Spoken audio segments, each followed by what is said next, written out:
Olá, eu sou a doutora Larissa Muniz, advogada, especialista em direito empresarial. E nesse curso nós vamos falar sobre o controle e a auditoria interna.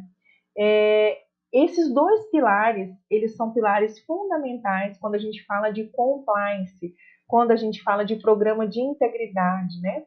Então nós vamos abordar durante todo o nosso curso sobre esses pilares, né? Inclusive, quais são as certificações que as empresas ou essas pessoas jurídicas elas precisam ter para que elas façam parte desse compliance, né? São os ISOs, os famosos ISOs. Então, nos acompanhe até o final do curso para que a gente possa aprofundar melhor sobre o tema. Então, o primeiro ponto basilar que a gente precisa entender é até como que surge esse compliance, né? É o programa de integridade, e é um programa muito novo, né?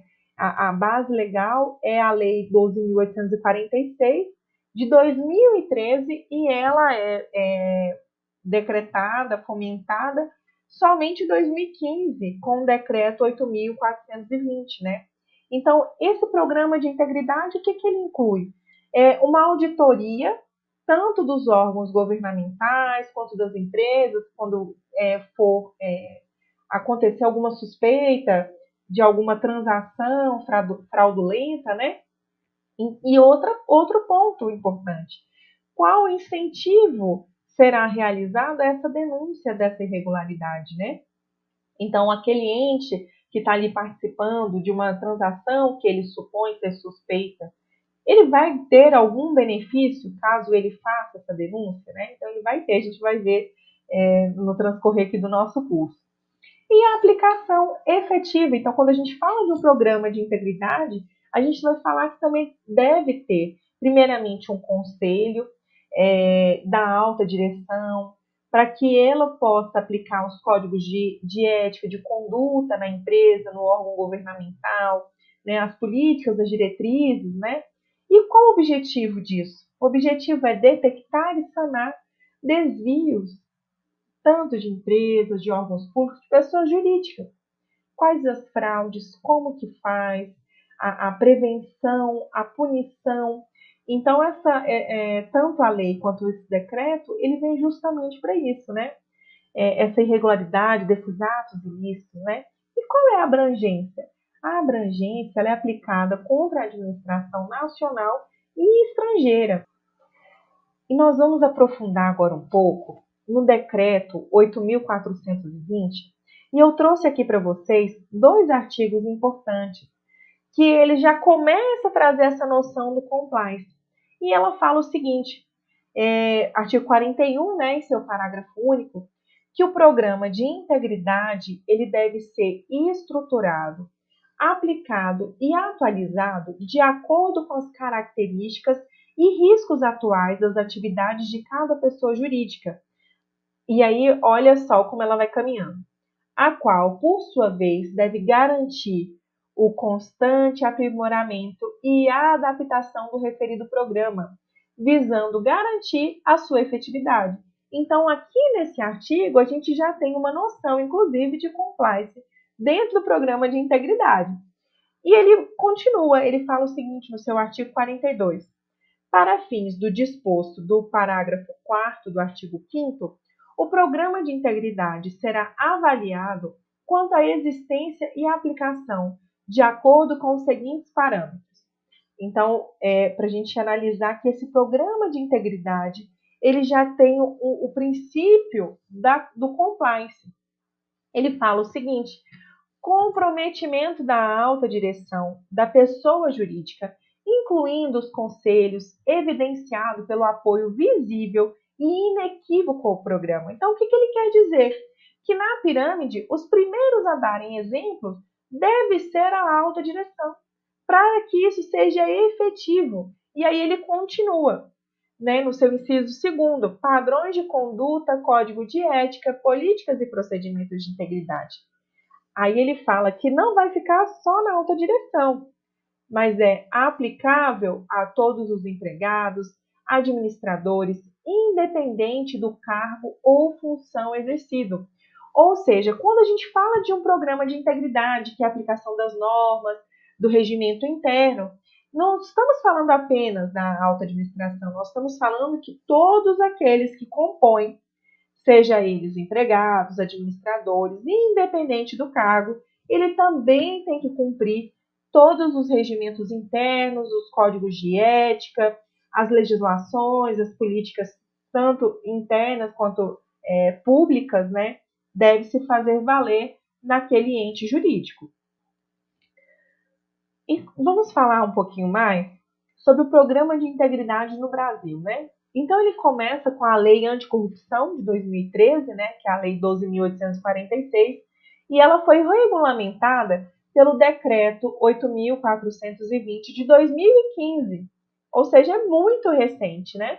E ela dispõe sobre a responsabilização administrativa e civil das pessoas jurídicas pela prática de atos contra a administração pública, seja ela nacional ou estrangeira, né? E ela fala o seguinte, no seu artigo 1º, que a lei ela dispõe sobre a responsabilização objetiva, administrativa e civil de pessoas jurídicas pela prática de atos contra a administração pública nacional ou estrangeira.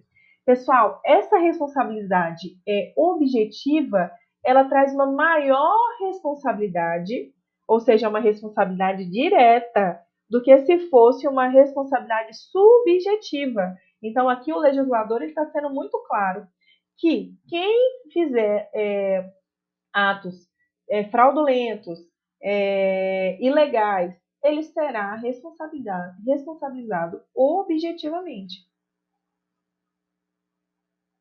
E nesse sentido nós seguimos, né? Então, esse programa de integridade, vamos olhar para essa penalização, o que ele traz de penalização, né? Então, está lá no artigo 6º e fala o seguinte: na esfera administrativa, serão aplicadas às pessoas jurídicas consideradas responsáveis pelos atos lesivos previstos nessa lei as seguintes sanções. Então, vamos lá. Uma multa de 0,1% a 20% do faturamento bruto do último exercício anterior ao da instauração do processo administrativo, excluídos os tributos, a qual nunca será inferior à vantagem auferida, quando for possível a sua estimação. Então, aqui, olha só, se for conseguido comprovar que houve, vias de fato, essa fraude, essa corrupção, esse ato ilegal, quem o praticou pode sofrer uma penalidade de até 20% do faturamento bruto, não é nem do líquido. O máximo que ele fala é que ele vai excluir os tributos. Mas o restante do pagamento, então, assim, é uma sanção árdua. Lógico, não estou aqui defendendo quem pratica atos ilícitos, mas é uma penalidade que ela vai sentir no bolso, né? Então, assim, é de fato uma lei que ela deve ser aplicada, né? Mas agora a gente vai falar aqui não só da penalidade, mas quem contribui, quem age já, a pessoa, o ente jurídico que age já na conformidade do compliance, olha só, ele vai ter um atenuante também. Então, serão levados em consideração, no caso de aplicação de sanção, a existência de mecanismos e procedimentos internos de integridade, auditoria e incentivo à denúncia de irregularidades, a aplicação efetiva de códigos de ética, conduta no âmbito de pessoa jurídica. Então, se você participou desse meio fraudulento, do meio ilícito, mas que foi verificado que a sua empresa, que o seu ente público, ele participa de mecanismos e procedimentos internos de integridade, auditoria, incentivo à denúncia de irregularidades, e que aquele caso foi um caso pontual, pode ser que seja aplicada uma atenuação a essa pena. Então, vai ter um outro olhar. Então, ele vai precisar comprovar que, às vezes, esse cargo de alta gestão, esse daqui, ele teve esse desvio de conduta. Mas esse outro grupo aqui, a gente está aplicando essas medidas dentro da nossa empresa, dentro do órgão público. Enfim, então é possível que haja essa atenuação da pena, daquela aplicação da pena que eu mencionei anteriormente. E agora, pessoal, nós vamos entrar num tema que eu particularmente gosto bastante. Só que antes de eu entrar nele, eu precisava contextualizar sobre o programa de integridade com vocês, até para que vocês pudessem entender e compreender melhor como funciona, como veio e tudo mais. Mas vamos lá. Compliance, né? O que é o compliance, gente? O compliance é um conjunto de medidas, né, adotados pela empresa para o quê? Prevenir ou minimizar riscos de violação de leis, garantir a conformidade com as normas legais e regulatórias. Então, quando eu falei daquele princípio, né, do programa de integridade, eles conversam muito com o que é o compliance. É você adotar essas medidas para você acompanhar se de fato está sendo aplicado o código de ética, as legislações, os regimentos internos, né? E qual a vantagem, os benefícios do compliance que ele traz para esse ente jurídico? Ele reforça os valores e objetivos da empresa, garante o cumprimento da legislação, que aí, caso haja algum desvio de conduta, pode inclusive ter um atenuante por ele estar dentro do compliance, evita sanções e multas e melhora a reputação da empresa. Então, uma empresa que adota medidas de compliance, ela vai ter inclusive pessoas querendo trabalhar com ela, porque ela sabe que é uma empresa séria, que é uma empresa que realmente busca garantir qualidade e segurança jurídica, tanto internamente quanto externamente. Então, aumenta inclusive a confiança de clientes e parceiros, né? Aqueles que querem, inclusive, às vezes investir, os investidores, sabendo que aquela companhia ela exerce o compliance, ele vai ter muito mais segurança para investir capital e alavancar aquela empresa, né?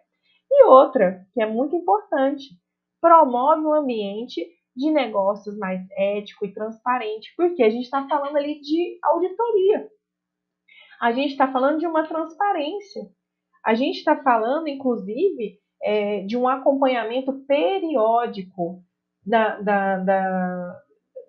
como se fala, né, dessa conformidade, tanto com a lei, conformidade com a empresa. Então, vai ter um grupo de pessoas, de funcionários, que ele vai ter que acompanhar se de fato está sendo aplicado o que foi acordado entre os funcionários, se está dentro daquela missão, visão, valores da empresa. Então, é todo esse olhar sistemático como um todo. E isso reflete nesses inúmeros benefícios que nós falamos agora. E agora nós vamos falar desse programa de compliance, por que é tão importante para uma empresa apresentar esses ISOs, essas certificações, porque elas dão garantia tanto para esse investidor, para o cliente final, para o fornecedor, né? Vamos passar alguns exemplos para vocês de empresas que participam do compliance e ganham os ISOs, que são essas certificações. Então, tem o ISO 37001, que ele fala que aquela empresa foi verificado que ela participa de um sistema de gestão anti-suborno, inclusive de prevenção a combate à corrupção. Então, olha que bacana a empresa ela ter um ISO 37001, que ela tem políticas dentro dela internamente, e esse suborno ele vai inclusive em pequenos gestos. Às vezes no fechamento de contrato, o funcionário não pode receber algum tipo de presente, benefício. Você entende que às vezes isso pode se confundir com uma certa vantagem que o outro, principalmente parceiros comerciais, podem abrir entre as empresas, entre os entes governamentais. Então, se um gestor de um contrato ele vai em um órgão e visita aquele órgão e de repente vai dando presentes para o gestor do contrato, quem de fato vai vir fazer participar das licitações. Então, é muito importante que a empresa ela tenha esse tipo de ISO, né? E o outro é o ISO 19600, que ele fala o seguinte nesse certificado, né? são as diretrizes para sistema de gestão de compliance. Então, que aquela empresa ela já está parametrizada dentro do que é previsto no compliance, né? E aí a gente fala, além dela estar nessas diretrizes de sistema de gestão de compliance, a gente fala o seguinte: integração de compliance na cultura empresarial. É um desafio imenso como empresa você conseguir de fato fazer essa integração de compliance na cultura empresarial. Então, uma empresa que tem esse ISO 19600, o que ela está falando? Olha, a gente começou aqui com a alta direção, todos estamos alinhados com relação ao compliance, ao comprometimento com a ética, os regimentos internos, as políticas que são aplicadas não só aqui dentro da nossa empresa, mas também a nossa conduta externa, né? Então, esse alinhamento, então, uma empresa ter essa declaração, esse ISO, é uma empresa que tem esse olhar para o funcionário. Então, nós sempre conversamos que o principal capital de uma empresa são seus funcionários. Porque a partir do momento que o funcionário ele se sente pertencente àquela empresa, ele vai trazer não só uma produção e lucros maiores àquela empresa, mas ele não vai querer sair. Então, o turnover com relação a essa rotatividade desses funcionários, uma empresa que tem baixo turnover, é muito importante, né, isso, para o olhar tanto para esse funcionário que vai ser contratado, tanto para os que já estão na empresa também, né? Então, essa empresa ter esse tipo de ISO é muito importante. E agora vem uma nova ISO, a nova ISO de compliance, que é a 37301. Então, ela complementa ali a 001, que foi a que iniciou, e agora a gente tem essa 301, que ela fala de sistema de gestão de compliance, ou seja, é como se ela estivesse integrando os outros dois ISOs, né? E também requisitos e diretrizes para implementação eficaz. Porque não basta você implementar, você tem que comprovar que você está fazendo aquele acompanhamento periódico na empresa para que o compliance seja de fato aplicado. Então, assim, a importância que tem para a empresa ter esse olhar, seja no programa de integridade, seja no compliance, seja nessas certificações que é necessária a empresa, principalmente empresas de grande porte, ter e apresentar em meios públicos que ela participa, seja no sistema de gestão anti-suborno, numa integralização desse compliance, né? Os requisitos e diretrizes para essa implementação desse compliance de maneira eficiente na empresa. Então, pessoal, a gente vai chegando ao fim do nosso primeiro bloco. Eu sou a doutora Larissa Muniz, está aqui meu Instagram, adv.larissamuniz, vocês podem estar entrando em contato comigo e a gente vai conversando, tirando dúvidas, e nos acompanha agora nos próximos 2 blocos.